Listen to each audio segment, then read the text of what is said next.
This conference will now be recorded.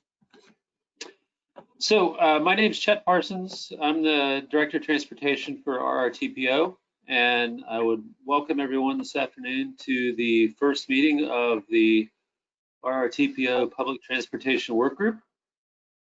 We are here for a number of different reasons. I wanted to start the meeting this afternoon with our agency policy statement regarding virtual meetings. So I'm going to read this because the code says we have to. So bear with me, and it's on your screen if you want to follow along. In light of the 2020 COVID-19 virus and current guidance regarding physical distancing to reduce the potential for spread, meetings of the Richmond Regional Planning District Commissions and Richmond Regional Transportation Planning Organization have transitioned to a virtual format. Regional public bodies were granted authority to conduct meetings electronically pursuant to the provisions of Virginia Code Section 2.2-3708.2 and related legislation approved by the General Assembly of Virginia during the period of the Governor's State of Emergency Declaration for COVID-19.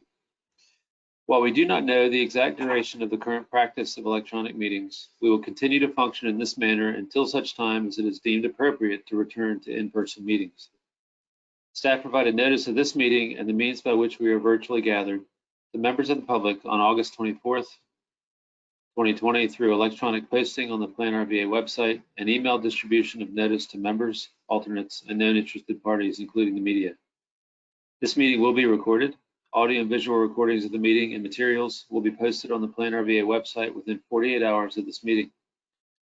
Any member of the public participating as an observer during the meeting today may submit comments or questions at any time via email at info@planrva.org or by using the online chat functions of the meeting platform. Those individuals who are observing by phone may be called upon to share questions or comments. This meeting agenda includes opportunities for members of the public to address the body. All comments and questions submitted during the meeting will be reviewed following the meeting, and to the extent practical, responses will be provided or posted on the Plan RVA website. We ask that everyone identify themselves first when speaking so we can more accurately record the activities of the meeting. All lines have been muted by the meeting administrator to minimize additional noise and feedback. You may unmute your line at any time to request acknowledgement from the chair.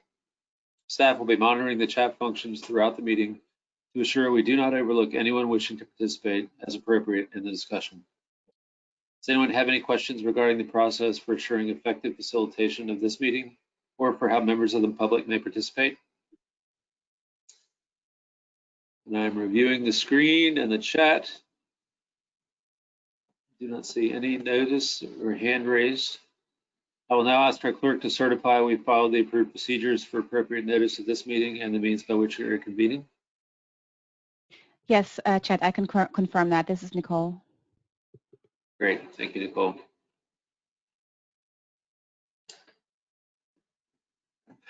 We are operating this work group under consensus, so we do not have a chair or vice chair. I will moderate the meeting and we can move through. We do have a specific purpose in mind, and I'm glad that everyone was able to participate. I'm moving on to the item number 1, the background of the Public Transportation Work Group. We will take a few minutes here to go around the screen and have everyone introduce themselves and give a little bit of background about your role. The Public Transportation Work Group came about as a subset, a specific work group of our Technical Advisory Committee at RRTPO. And the reason for the establishment of this work group is that the TAC felt that it was necessary to have a specific focus on a regular basis on public transportation and public transportation needs across the region. There are lots of things going on these days with public transportation, and in general, it makes sense from a TPO standpoint to have a subset of subject matter experts that work on public transportation on a regular basis. I do want to say that we also have specific needs that are dictated by the Central Virginia Transportation Authority, which is being developed very soon, and we want to make sure that this group is aware of those, and we'll cover those items under number 2. So with that being said, I'd ask now, I guess I'll call on folks to introduce themselves and just take a second to talk about your role in your agency and in public transportation. So first name I see on the screen is Mr. Bill Cota. Bill, if you're available, can you introduce yourself? Can you hear me? Yes, sir. Hold on just a second. Can you hear me now? Let me turn up just a second here because... We can hear you. Oh, now can you hear me? Yes, sir. All right. My name is Bill Cota. I'm on the Charles City County Board of Supervisors. What else do you want me to say, Chad? I think just that's good. Anything you'd like to about Charles City or your interest in this topic?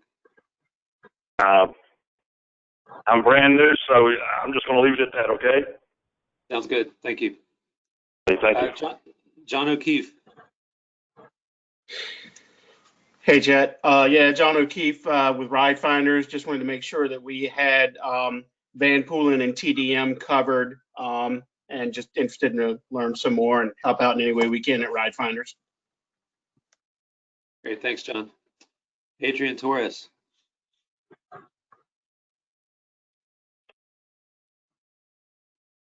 Hello, Adrian Torres, the Director of Planning and Scheduling at GRTC.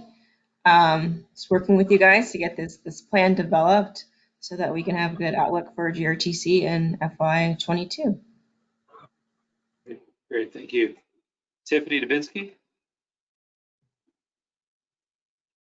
Yes, so I'm Tiffany Dubinsky. I am a statewide transit planner with the Department of Rail and Public Transportation.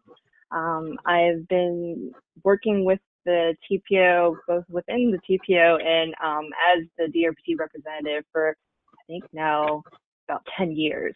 So I've had a lot of background on how regional transit has kind of developed over my time as working both with the TPO and with DRPT. So I hope that as the state representative with rail and public transportation, we could provide any support and resources to GRTC and the TPO as we develop this regional plan for the CBTA. Thanks, Tiffany. Dorona Clark. Hi, everyone. I'm Dirana. I am with the City of Richmond as their multimodal transportation manager. Some of the things that we're hoping to get out of this process is to ensure that we do have a wider lens on what public transportation looks like for the region, and ensuring that that covers the additional types of transit demand response or whatever other types of public transit services that our rural as well as our cities need in the region. Thank you very much. Barbara Smith.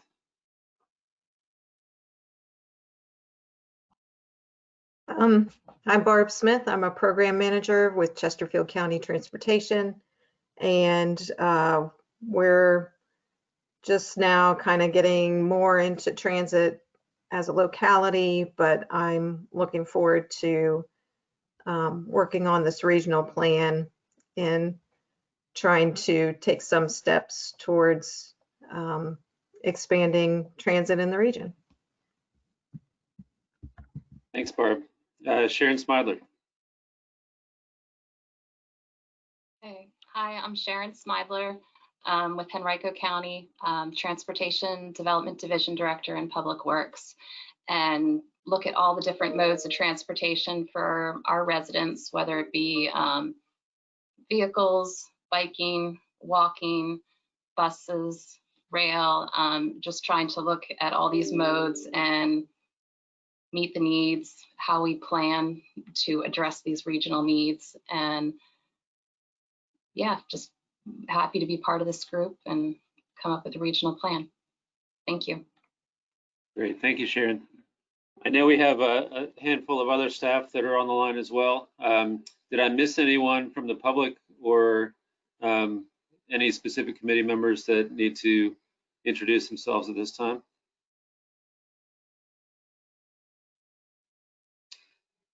Okay, I wanted to share quickly the code section. So Central Virginia Transportation Authority is required under the code adopted, the legislation adopted in the 2020 General Assembly. If you look under, you want to reference section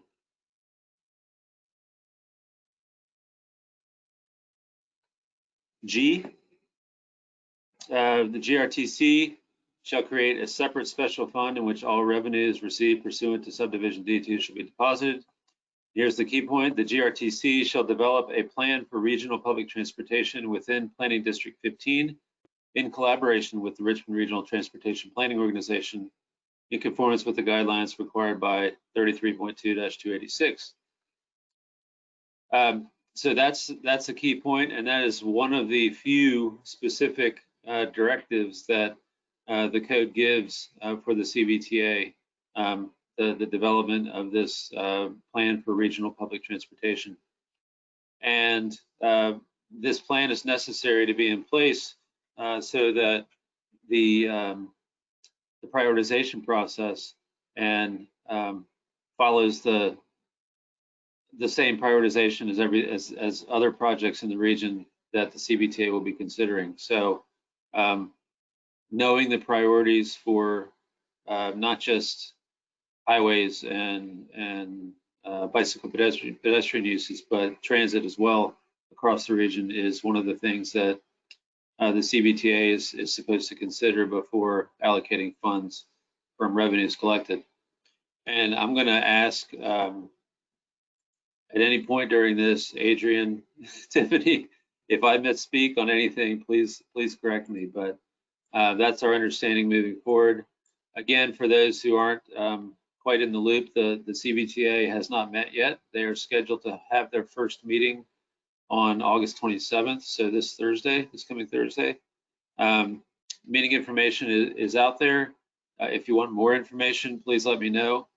But one of the things that this authority is supposed to consider is what are before they are able to dedicate revenues for any transportation projects, they are supposed to consider what the priorities are for the region in one form or another.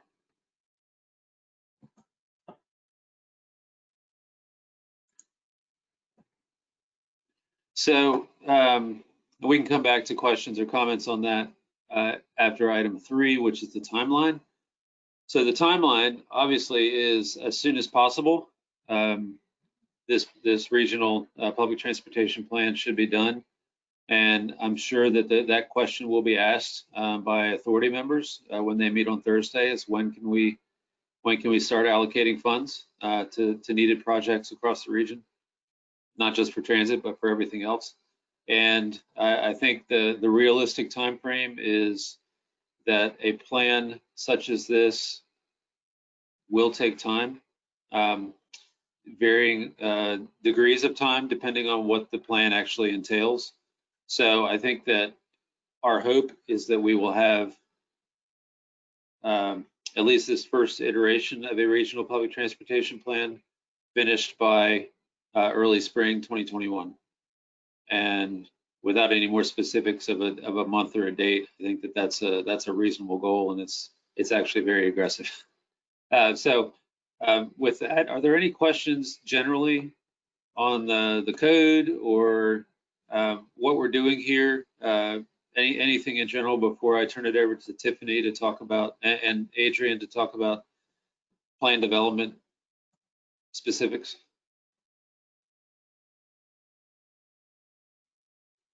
Hi, this is Dirana. I guess, is there a draft scope?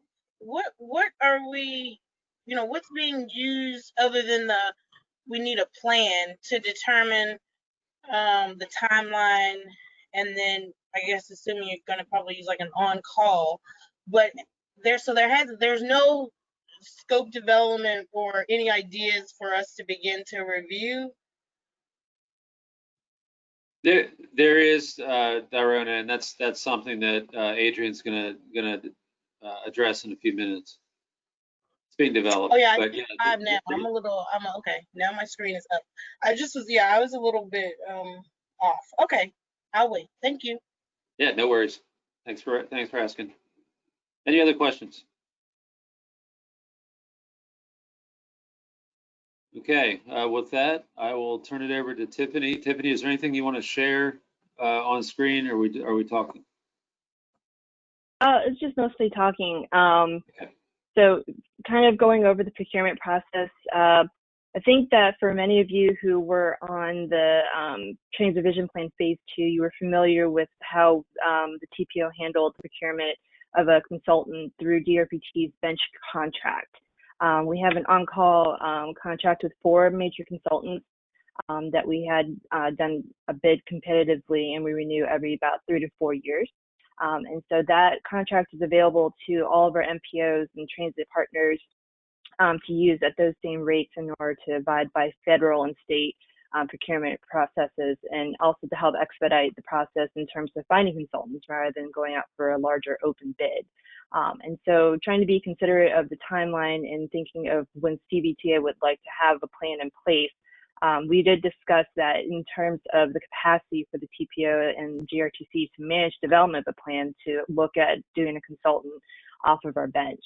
And so for many of you, you are familiar with with most of the consultants that we have on. So we do have KFH Group, Kimley Horn and Associates, AECOM, and Michael Baker International. And they also have plenty of sub-consultants that are available, that if there's interest in going with a different consultant, I'm sure that there are ways to negotiate those types of contracts. But all of this information is available on DRPT's website under our finance and procurement section of our webpage. So this is all available, as well as other information and other contracts available. So when we were talking about kind of the timeline for procurement, we thought that this might be the best avenue. A lot of the consultants have already worked with either the TPO or the GRTC in some capacity over various planning studies and documents. And so depending on what actions we take today in terms of how well the work group is comfortable with the scope and the timeline and details about how this regional public transportation plan comes into development, we can put together a general RFP. This would, I think, have to go back to TAC in terms of their approval and the process of going out to the consultant. I think we discussed a little bit back and forth about who would be the lead agency in terms of the procurement. At the time, I think that Plan RVA would be the one, since they are also handling the administrative work for CVTA. But I think that those details can also be arranged in terms of discussions that Chet may want to have with some of the other staff. But if TAC goes forward, so probably September meeting, you would have the approval. We can then put out an RFP to the bench contract to see what kind of proposals we get back. And typically, we encourage roughly a 2-week time frame in terms of responses to the proposal, since we are kind of giving ourselves some leniency in terms of an early spring 2021 deadline. That I think that would be more than feasible. But that's usually the call. We can also then bring back the proposals to the work group to evaluate who may be the best to award, or however we wanted to do that. Every agency, every MPO has had different ways of engagement in terms of evaluating proposals. All that you really need is to have some sort of clear evaluation process, whether it's just like a scoring mechanism that for example, DRPT has a standard template that we use, or if there's something that maybe Plan RVA or GRTC has in place in terms of their procurement process. It is kind of just whatever the lead agency would like to do in this case. So once you get the proposals back, it depends on how long it takes to evaluate and determine who you would like to proceed, and then do a notice of award. So it just kind of depends on how things go in terms of our scope development, but the procurement process can definitely be done within a month, I would say. in terms of our timeline. So if there's any questions about the consultants on board, or if about why perhaps we would want to use GRPT's bench, I'd be glad to answer that.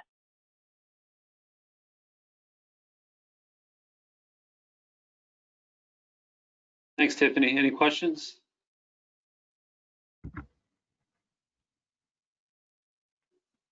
Barb? Hey, Barb. It makes sense.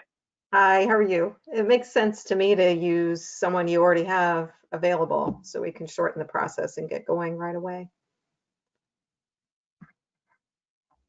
Yeah, thanks for that. Any other questions, comments?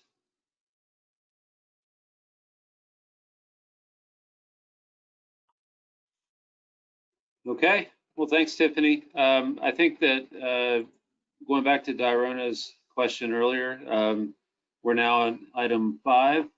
So Adrian, I can share my screen. I can make you the presenter. What would you prefer?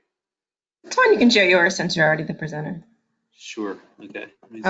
And thanks, Tiffany. Yeah, having a consultant will be great as far as helping with resources at this point in time and the constrained timeline, as well as getting another perspective on all of this. Some of you have seen this PowerPoint back from May. Some of you it's new, but it just gives kind of an overview of expectations of what we're thinking for the group. We don't expect everyone to get into the granular level of things. That's stuff that we'll work out from GRTC, as well as if we were able to bring a consultant on board. But you guys can help us get the roadmap to get there for it. So as far as task, what is a regional route? I've gone over this before as far as what's regional, what's local, what the kind of the expectations of this definition. To go over regional transit enhancements, there's a lot of resources out there, one of them being the Transit Vision Plan Phase 2, the Transit Vision Plan itself, the GRTC itself, we have our TDP.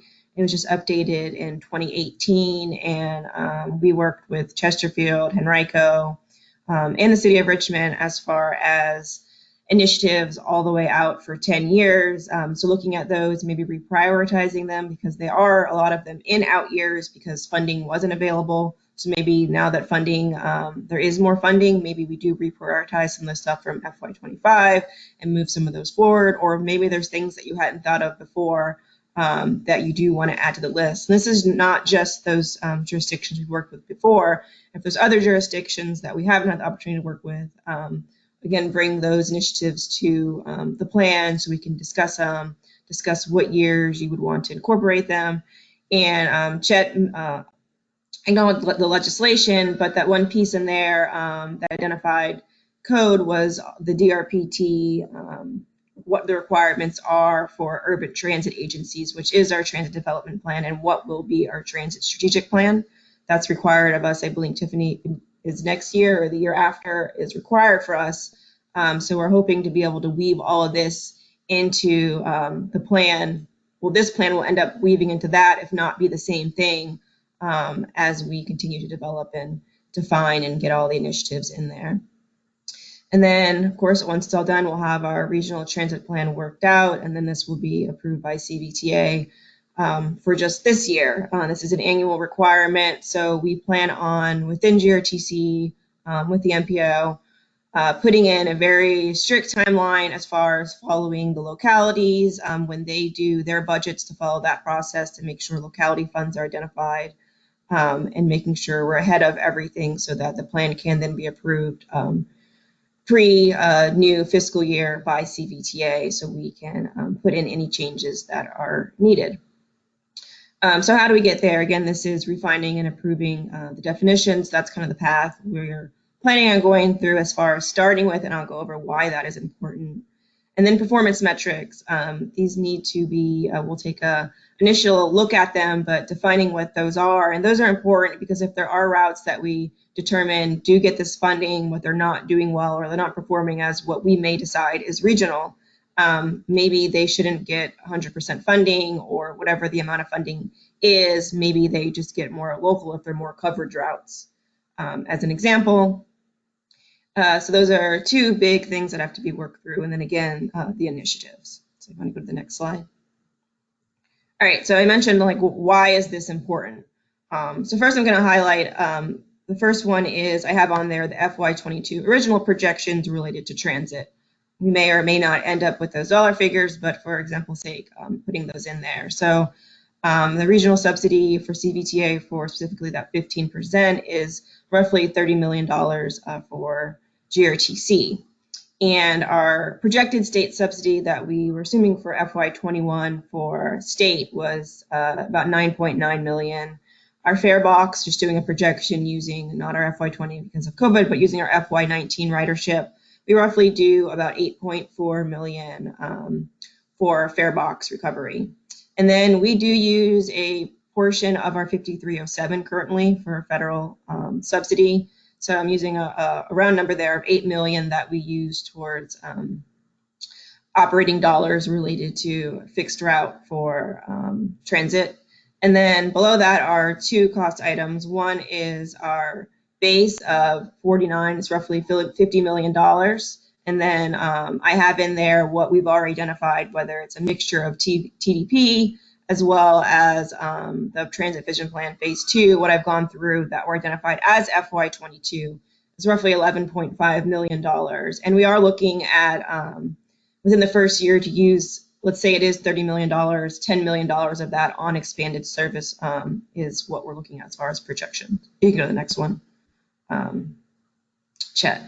All right, so this is an example, and sorry, this is pretty detailed, but just to show how things could work out. So the way that GRTC does it today, the localities, they pay a portion. For example, let's just use Henrico County. So there's a list of all of the miles, and the miles then get calculated based on the operating expenses per month. And then they get subsidies, whether it's a portion of the state money, and they get all the fares that actually go to the route also are a subsidy. And then with, for example, at this point in time, the city of Richmond also gets some of the federal dollars to go towards their routes. So that's how it's broken down today. So looking at, I have 4 scenarios here. And in the first one, I'm considering a proportional split. And so that means the fares that actually accrue on those particular routes, the subsidies would go towards the routes that get them. The state, as we do today, would get that $9 million would be split proportionally for all of the routes. And then the federal, the 5307 money, the $8 million would again be proportionally split for all those routes. And then I have what is called regional, and that is the CVTA funds. And having gone through and done an identification of just identifying what is regional versus what I'm calling local, all of them, of course, are part of our regional system. But there's 26 routes that have been identified, and then proportionally splitting that 30 million amongst those 26 routes. So this is how it breaks up in terms of what dollars are left to be paid by locality. And this is just example sake for how things could be split. So with this, Chesterfield actually brings the fare box to go, so it's not to the rest of the jurisdiction. So let's say Chesterfield ends up with 700,000, that could proportionally go to subsidize some of the other jurisdictions since this is a regional effort. Henrico County would still owe about 770,000. The city of Richmond would be 5.6 million, and then Petersburg, their money for fare box would go to the rest of the system. They're not actually in this region. So that's an example of just splitting everything proportionally. There's been a lot of conversations, and GRTC is currently doing this because of COVID, but I know it has been a trend in other agencies across the nation for zero fares. So this has also been conversations in the city of Richmond, sorry, not just city of Richmond, but in the region as well, as far as what zero fares would look like. So just ran a scenario to see what that would do as far as just cost for whether it's federal, state, regional, and to the jurisdictions. So the shift in this particular one, you'll see Chesterfield, their fares go down as far as revenue a little bit less since those don't exist. Henrico would owe a little bit more. City of Richmond, seeing that they have about 75% of our service, they also get the proportional largest amount of fares as far as revenue today, so that would end up going up as well. And then Petersburg, they stay about the same amount. They just have a little bit as far as going to subsidy. So that's example there. Number 3, proportional split. This is a little bit different where it is not based on category. So we wouldn't go through and do local versus regional and proportionally split the funds to those 26. This actually takes 46 routes and proportionally splits, just like the other revenue sources, all of the funds. So you'll see that breakdown again by jurisdiction, and it'll show Henrico and City are about the same. Henrico a little bit higher at 2.6, and then Chesterfield at 600, and Petersburg actually ends up owing at that point. And the last one is the same scenario where everything was equally split proportionally. However, there are 0 fares. So it's 9.1 at that, again, with City of Richmond, 4 million with Henrico, Chesterfield rises to 1.1, and then Petersburg is about 120. The difference between those two tables, the bottom table actually includes what is specialized transportation today. I just used the dollar figures that were in FY21 projections for the City of Richmond and Henrico. Chesterfield currently has their own access Chesterfield. Petersburg does not have it, so that's where you'll see the main shift.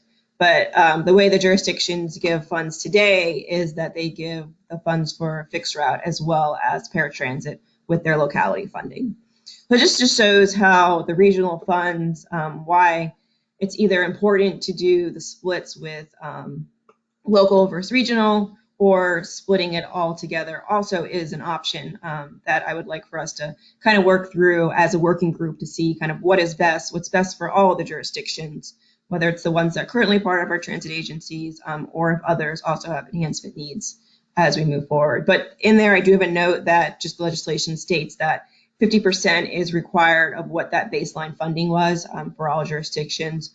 For example, I think Henrico was 4.3, and then the City of Richmond, I believe, is 7.9. That was their 50% as of the time the legislation went in. So that's kind of the baseline moving forward with the bottom as far as locality funding.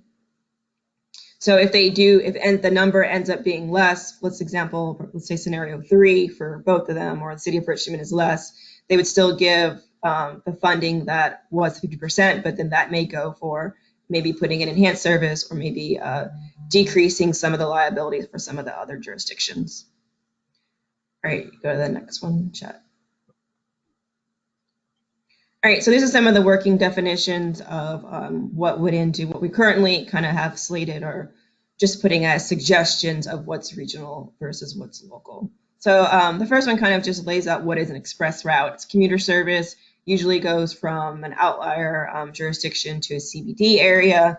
So all of our express routes as they are today for this model's sake went through and identified them as regional. And then other is fixed route systems that kind of link origins and destinations, but also hit some major areas like, let's say it's rail, healthcare, education, social services, or even cross jurisdiction. So bring individuals, let's use the 111, for example, the new route in the Route 1 in Chesterfield. That route brings individuals from residential areas to the CBD in downtown Richmond for a lot of jobs, or the rest of the system. It might bring them to Henrico County on the Route 19, just where other job corridors are. It provides access that they may not have without that route. And then also, it's not just operating for fixed route. Some of the proportion, even though for the example, I gave the 30 million fully going towards operating for fixed route, this could be for capital improvements. We can go through and review what should be kind of set aside as a percent, or maybe it's a dollar figure that goes towards capital projects related to each jurisdiction for improvements, whether it's shelters, for local matches, or even bigger projects within each of them. Next slide. So this just shows the blue, it's kind of similar colors, but the blue and the black is what is considered local routes. So all the blue is what has been identified. And you'll see it expands everywhere for all the jurisdictions of what is a local route versus what's a regional. Next slide. This is just the breakdown by jurisdiction, and this particular way that it was broken down with the 26 for them are Chesterfield, and I put in here what is in the TDP or the Transit Vision Plan for expansion routes. So that's why Chesterfield has more routes than they actually do today. Henrico ends up with 11 regional routes. The Richmond's right behind them with 10 regional routes, and then the Petersburg route being express route is identified also as a regional route. So in total, GRTC with the expanded routes that are considered end up with 46 total routes. And then the next slide just shows the breakdown of what the actual routes are by jurisdiction. Oh, sorry, I did not sort them by jurisdiction. But I also have in there the FY22, what would be considered kind of enhancements by route type. So the bottom ones are the two that I mentioned that would be added for Chesterfield, that's Midlothian Turnpike. And then I think they have a new park and ride for Cogville Road, I believe it's Barb. So that's the miles that are associated with that, and then the costs associated that have been projected. And some of the other ones are in routes that already exist, but I've identified it that they have a need for maybe increased service, like the Route 5 is a big route for VCU. They use it as one of their primary connections to both of their campuses.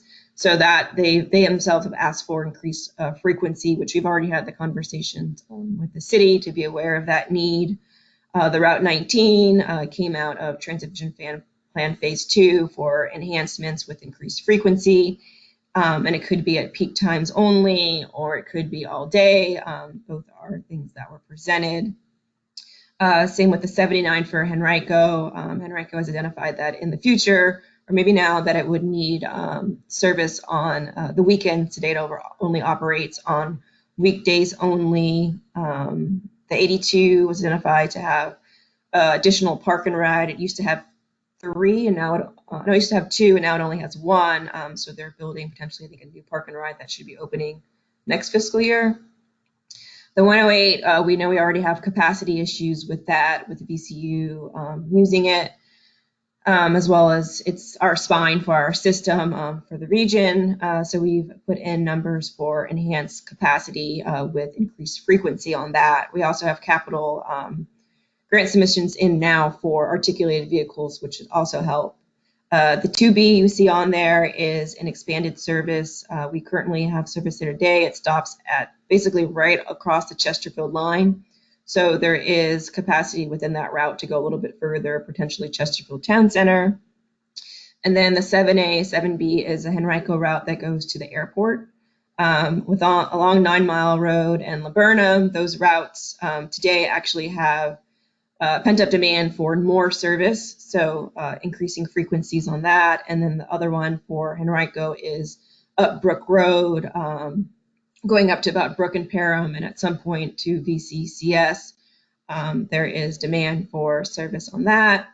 And I already talked about the Chesterfield one. The 1D would be service dedicated just on Midlothian Turnpike, think about 30-minute frequency. And then the other one is the Cogville that I already mentioned.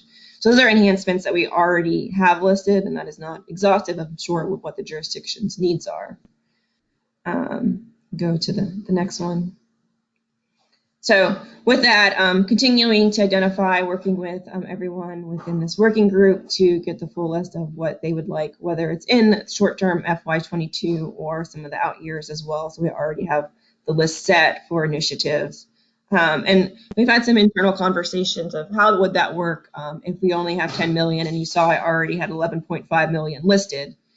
So that stuff as far as maybe the ones that we already have identified as regional, but there are some that go beyond the 10 million. Maybe they're slated as regional, but we use some of those other funding sources in the short term to cover maybe the first 2 years. It could be a mix of federal as well as locality funding. And then after 2 years, they've really proven themselves as a need as far as they're going to be sustained as far as the demand for it.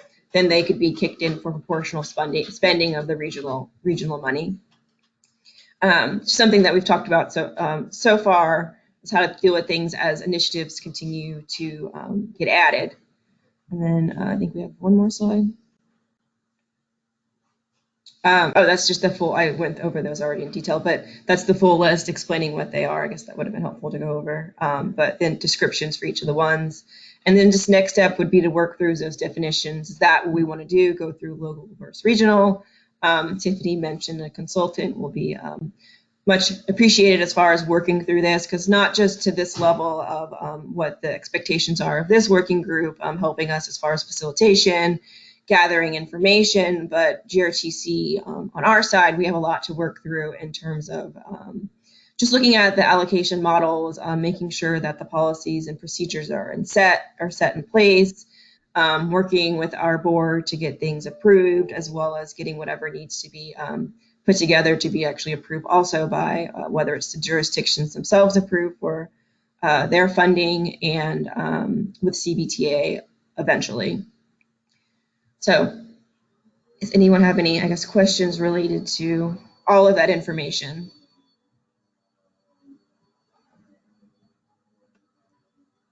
Hi, this is Dirana. All right, let's see. Chat, I was actually gonna have you probably have the presentation because it's gonna be easier for me to ask the questions that I had. I guess one of the first questions is there's a lot of work that's been done, and even based on some of the tasks that you name that would be in the scope for the consultant, it looks like you've really done it already. So one of my questions is what exactly, and I guess we'll work through it, but what exactly would the consultant be doing other than making it pretty? Because it looks like that process has been thought through already, which of course I have issues with. So so that's a fundamental thing. Another thing is the title of the plan. I don't know if I'll say the title and the time frame of the plan. I'll put those in one question. The title still says Regional Transit Plan. Some of the work through that you described sounds more operationally based for GRTC and how it's approaching this new funding structure versus a regional plan for the region. And then saying that it would be done every year, I think that we do have some ability with a comprehensive regional transportation plan not to get it approved to where it wouldn't have to be done every year, but it has some longevity to it, maybe a 5-year plan, if not 2 or 3. So I do want to say that I think that that's something that, you know, we will set the norm for, GRTC will set the norm for with the CBTA on how they bring these plans forward for their review and approval. So let's see. Let's go to the one that says defining regional routes. Why? I guess it's slide 3. Chat. One more up. This got it there. Okay, let's start here because I think I needed some clarification. I got a little bit confused here. Adrian, if you could help me, that would be great. And I would definitely, yeah. I'm gonna make my questions definitely short for everybody's time, and I know you'll sit down with me anytime. So I'll definitely, I'll take that into consideration. Did you want to go over any of the? Go ahead. What is that on the screen? That's just that is the fixed route kind of base now for FY21. So does the revenues, where you have all those revenues, all those equal this 49 number that you have for your annual base? I didn't add those. 29, that's like 30, 40, 40. No, this doesn't include, sorry, it doesn't include the local subsidies at this point in this particular table. So that's missing from here. Okay. So the annual base for future purposes, I didn't know what they would be. Okay. And so, and then my question is Petersburg in this cost? As far as, yeah, they're in this model as far as being identified. I guess they would. Okay. And I would just say, I would just say for the sake of the 9 localities that are actually contributing money to this fund, that be just taken into consideration when presenting. No, that's a good point. That is a good point.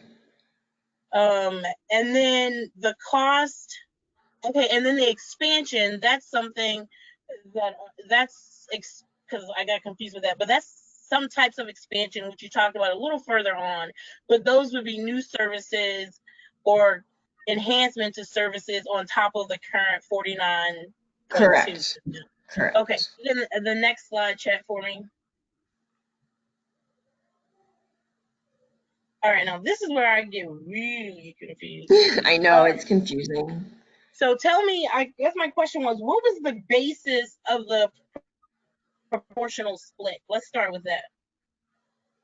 Number one scenario, okay. The first one, proportional split, is just, I have a spreadsheet to go with it that I could share, but so let's say there's 43 routes.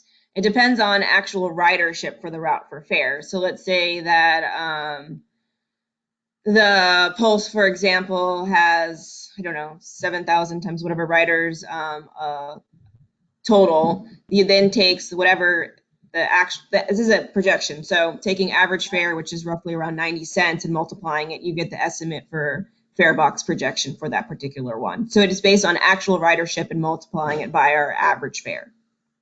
And then state, we get roughly 9 million. Hold on 1 second. So the whole first box, the whole number one on this first box is fare revenue projection. No. Okay, so this is just showing of the slide you saw before, which is showing our different, without localities, because that's what I have on the right, which is the unknown at this point in time, depending on what model we go with. Not that these are the exhaustive list of models, but so let's say fares are split based on the actual revenue that comes from those buses. They go towards the jurisdictions, which is how we do invoices today. They actually get the money, for example, Chesterfield and Henrico, they'll get their money back based on who actually rides their routes. That's how we do it today. That'll continue. And then the state, we get about $9 million is our projection for FY21 for state funds. That is done, let's say that there's 100% of route miles. It's done based on how many, so for City of Richmond, for example, has about 75% of our miles within our total miles that we operate annually. So you guys get about 75% of the state funds. In this particular one, same thing with federal. We use about $8 million worth of federal dollars to support our operating. And in scenario one, it would be, you guys again would get about 70% of that number. And then the last one is regional. There's $30 million of regional funds. We've identified 26 regional routes. So this shows that would be offset by that $20 million for those 26 routes. So what it ends up showing, and because the way I did the model, Chesterfield, for example, the negatives show how much they end up with a over money, I guess you would say, because all of their routes have been identified as regional, so therefore it's fully funded. And therefore they end up with, there's ridership involved, so we still get some money back based on the revenue from the fares. So that money could then go towards some of, like Henrico, for example, would owe $761,000 that first model.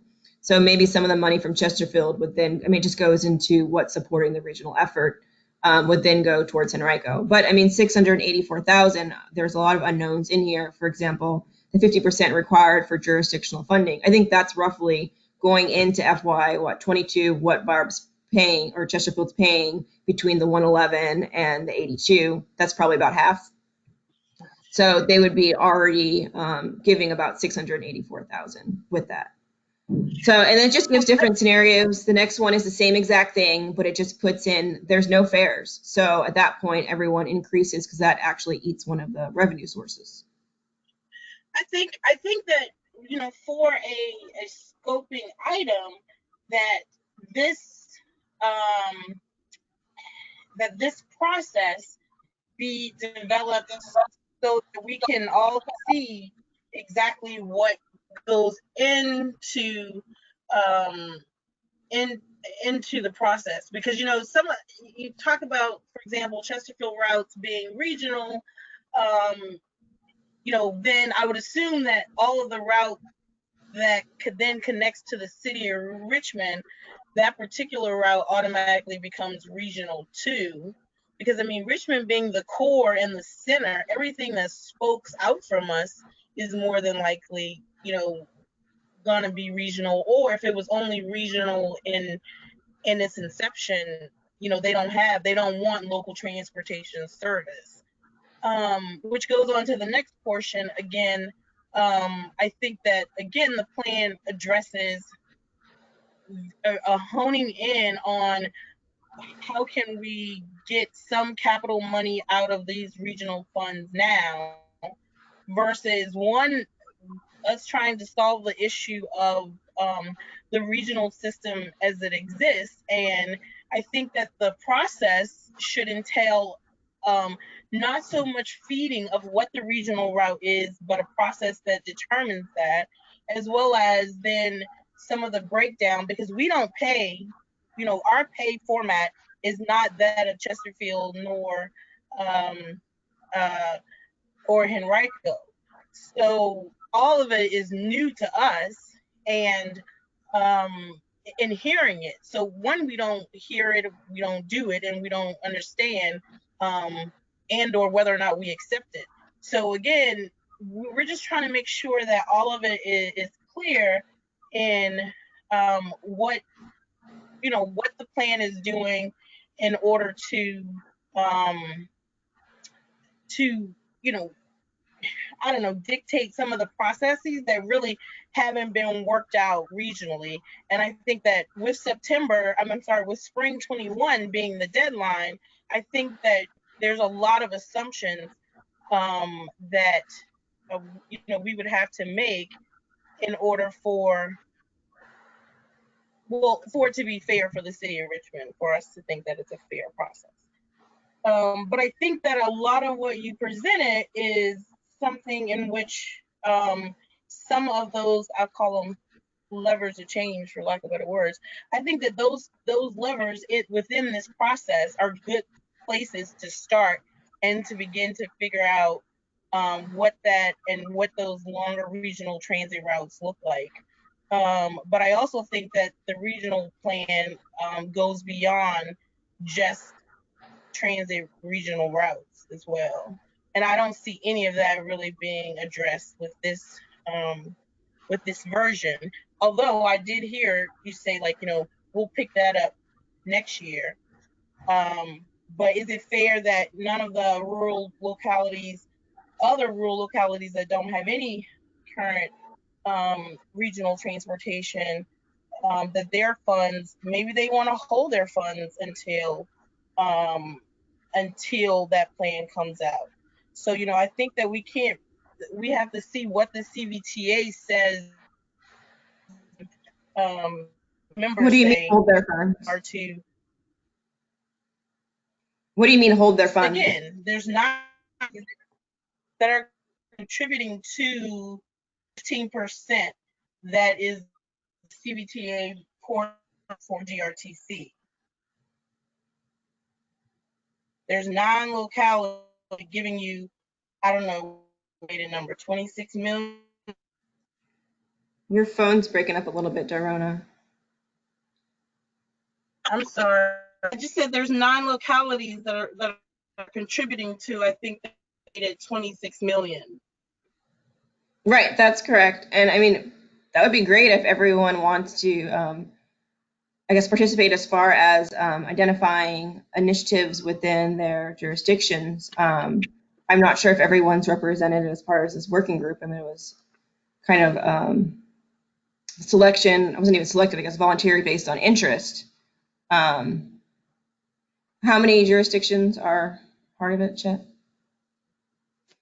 There's a handful, but yeah, not everybody. It was a request for volunteers from TAC membership. So, and Mr. Code is here from Trail City. So we are,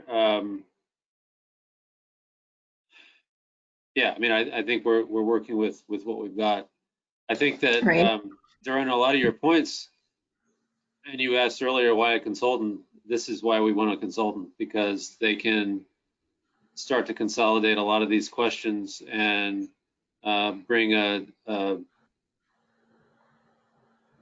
for lack of a better word, an outsider's perspective in to say, here's how all this can work, and all the existing plans and the rationales, and explain that in a way that is useful both in the short term, if we're talking spring 2021, but also will translate into what Adrian was talking about in longer term development of the TDP and other types of regional looks. I had a question. I'm still stuck on the screen that's up right now, defining regional routes. Yeah.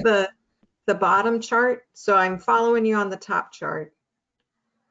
And then the bottom chart, it looks like the bulk of the changes are between Henrico and the city. What's the difference between the top one and the bottom one? The bottom one includes specialized transportation. So they give about 3.5. I just added those numbers in. Got it. And you don't have that today. Yeah, I guess. So if description, I don't know, somewhere, I guess it should say includes cares. Yes, that definitely should have a title. All right. Yes, yes. And then I also had the same kind of question about Petersburg. That's kind of. Yes, no, that's a good point. They probably should not be included since they're not part of the regional effort. But so I can change. I mean, the model can be changed to not include them. Yeah. It makes sense. It makes sense.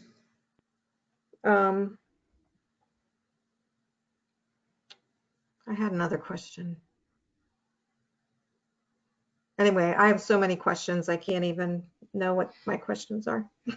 There's a lot of questions. I mean, even to the level where we were thinking of, so like the city of Richmond, what is it, 10 routes that we identified as regional, but they have a big need as far as low income. And that itself, I mean, is a regional concern, regional issue. So maybe we identify some of our other funding sources to go towards routes that hit a certain demographic. To make sure that they also have an offset based on that. I mean, same with, Chesterfield in this particular way already got all of them regional, but if that wasn't the case, then maybe some of the 111 would be getting some of those funds. So those are things, like Chet said, a consultant to help us work through some of the funding allocations. I did examples here. I ended up running, I think, 8 or 9 different scenarios. I mean, you can really break it down in so many different ways. I just wanted to give an example of how the different jurisdictions are impacted just by splitting it out. As well as just introduce the idea of zero fare, since I know that's conversation's been happening in the community related to that. And if that's something that should even be talked about in the conversation just moving forward. Each scenario shows the biggest impact, of course, is on the city of Richmond. But they also have probably the largest portion of low-income individuals who benefit the greatest from no fares. So just another topic to throw out there as we work through this.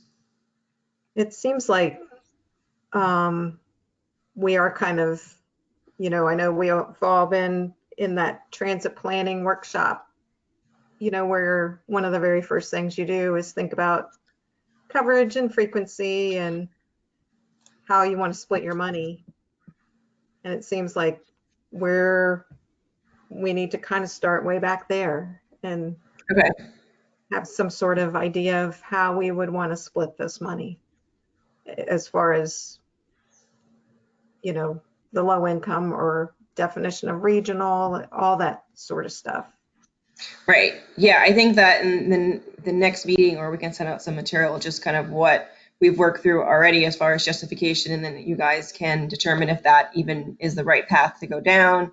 Maybe there should be another factor, how you guys developed all of the different scoring for, you can use a grant, for example, it's going to be kind of the same process. Maybe there's something else that needs to be considered for it to be considered regional and have some of the funding for it. Or, we have other revenue sources out there too that are currently being utilized that regional funding may free up. So maybe we earmark some of those to go toward those special groups that may need it for route-wise. But yeah, I agree. That's why I'm trying to go back to defining, like, what does it even mean? Yeah, I can go to the level of coverage routes versus what is a frequency route or a route that's in the CBD. All the routes in the spreadsheet where this come from, they're all categorized by their type, their purpose, justification of why they're included. I don't have the demographics in there, but we could add that. And I would like to just kind of go after that spreadsheet and go through each one, even see how the routes are performing in terms of ridership. What is the miles, the trips? I mean, it's really a detailed level, but I mean, I think we can go there to get to the point of feeling comfortable of what the split should be, not just the regional, but the other ones as well, if we do a tiered approach. I do think, yeah, I think that is step one with this whole process. Did we answer all your questions, Joanna? Yeah. I'll just concede till a later time. Other questions? I think looking toward the later time, if we, Tiffany mentioned it earlier, if we want to keep this boulder rolling downhill, I think we need, the best plan would be to have a scope recommended to the TAC for their meeting, their next meeting in September. If that's going to happen, we need a scope that's included in an agenda by the end of this week. So I guess the first question is that doable? Second question is everyone this is an advisory committee. We don't need to take a vote. Is everyone comfortable responding to an email? If we are able to get you a draft scope sometime in the next few days with the goal of having responses from folks by the end of the week. And this would basically be a recommendation to the TAC to consider this scope as the starting point for procurement through the DRPT bench. Did I say that right, Tiffany?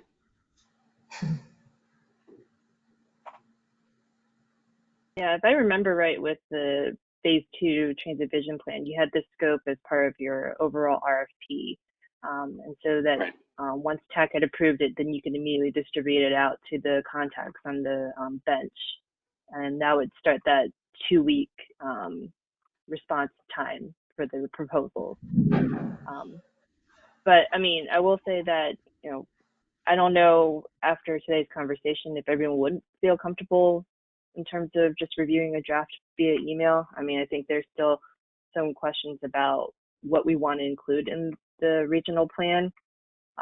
So I guess I would like to hear if there's anyone else in terms of anything else that we would want to address in terms of the draft scope, because it is a quick turnaround between today's Monday and you would need to have it for incorporation and distribute it out by Friday, right?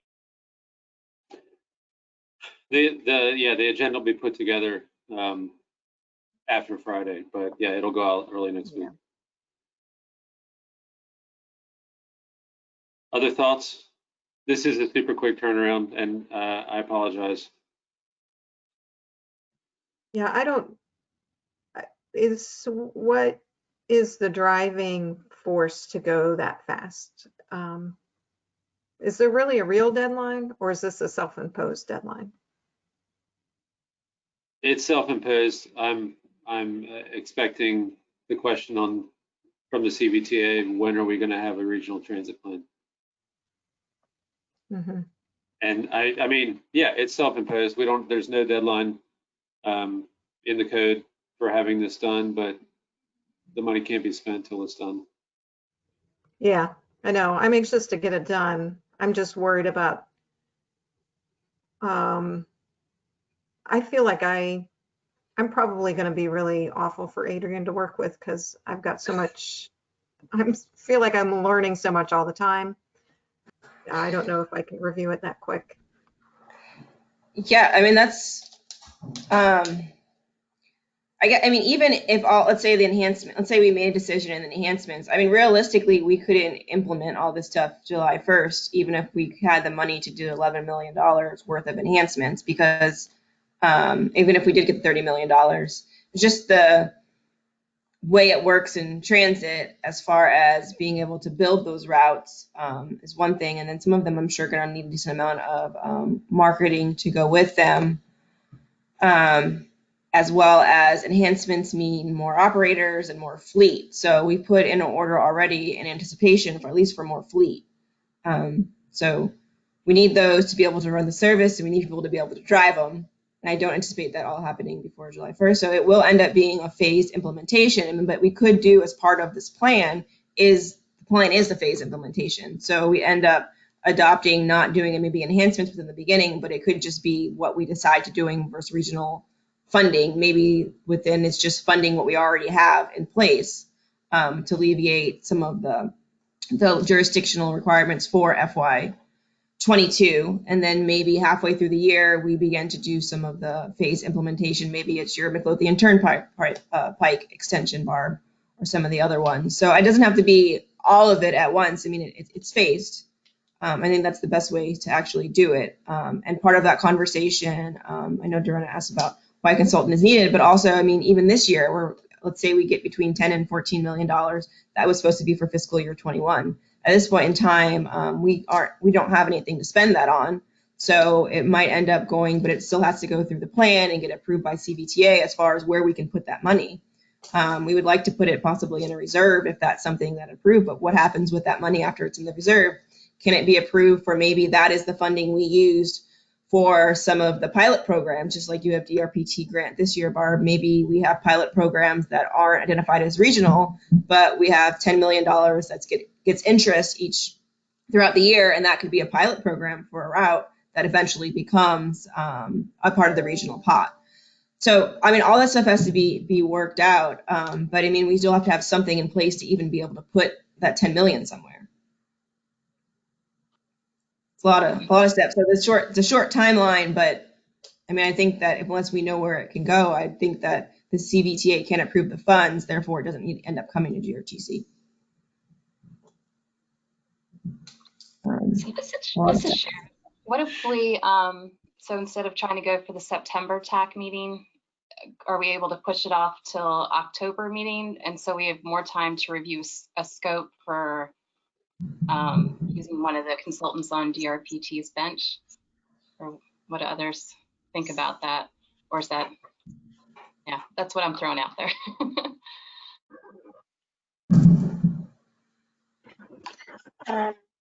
This Diana.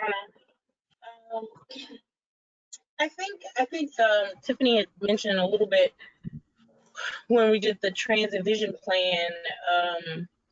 Yeah, there was kind of an outlined scope, and I don't know if I submitted it, but, and then we handed that over to the consultants, and then they built up their proposals, which then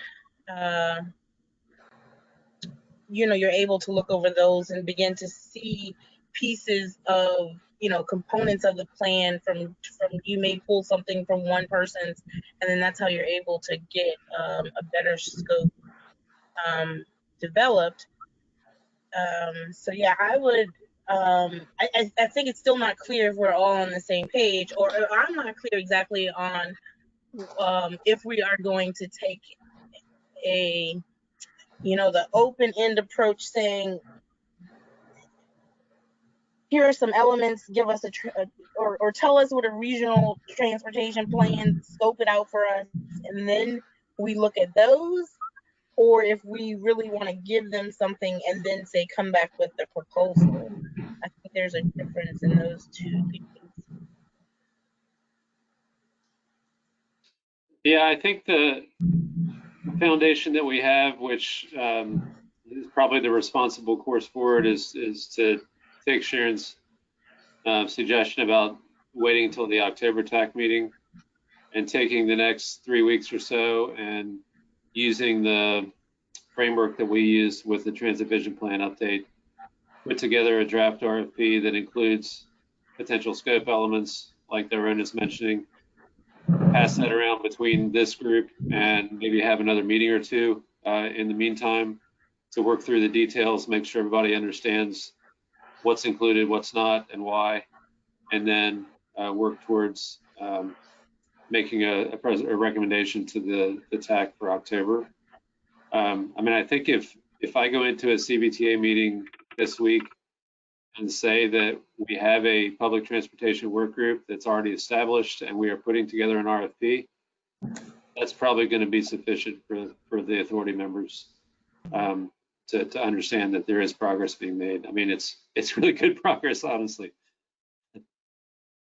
What does everybody think? And I also think that Dorona made a good point about kind of the process. You know, I was thinking through about how DVTA is going to approach doing an annual update to this plan, or how we would think about the processes involved. And so I think that might be something in addition to this plan to kind of engage the consultant on how we can agree on how we revisit this process, how we refine it. That might be another element of the scope, in addition to kind of helping define the regional routes in that potential scenario of how we kind of divvy up the funds in order to support GRTC. Because I think that there are a lot of questions, and if we leave it all to the authority, it may take longer than we like, and it's easier to give them something to react to, I think, in this case. Right. Right.